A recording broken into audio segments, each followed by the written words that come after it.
हळद उत्पादक जिल्हा म्हणून हिंगोली जिल्ह्याची ओळख आहे. ह्याच हिंगोली जिल्ह्यातले हळद उत्पादक शेतकरी जे आहेत ते आता दुहेरी संकटात सापडले आहेत.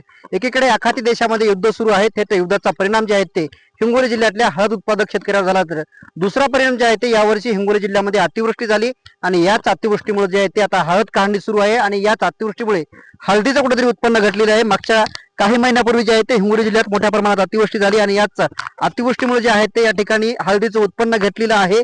खरं तर बघायला गेलं तर हळद उत्पादक जिल्हा म्हणून हिंगोली जिल्ह्याची ओळख आहे.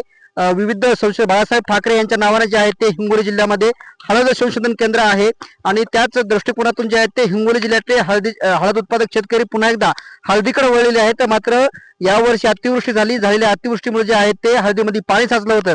हळद काढणीच्या वेळेला जे आहे ते हळदीचं उत्पन्न जे आहे ते घट झालेले आहे. परिणामी शेतकऱ्यांना जे आहे ते याचा दंड सोसावा लागत आहे. खरं तर आखाती देशामध्येच हळदीची निर्यात होते, मात्र कुठेतरी युद्ध सुरू असल्याने ही निर्यात जी आहे ते थांबलेली आहे आणि निर्यात थांबल्यामुळे जे आहे ते हळदीच्या तब्बल 1 महिन्यापूर्वी हळद 17 ते 16 हजार रुपये प्रति क्विंटल विकायची, मात्र तीच हळद जी आहे ती आता 12 ते 13 हजार रुपये प्रति क्विंटल विकत आहे. त्यामुळे जे एकीकडे शेतकऱ्यांची हळद काढणी सुरू आहे तर दुसरीकडे मार्केटमध्ये हळद येते, मात्र हळदीला कुठेतरी मनाव तसा भाव मिळत नाही. त्यामुळेच की काय हे हळद उत्पादक शेतकरी जे आहेत ते आता दुहेरी संकटात सापडल्याचं आपल्याला पाहायला मिळत आहे. कॅमेरामॅन ज्ञानेश्वर वानखेडेसह मी रमेश चेंडके, TV9 मराठी, हिंगोली.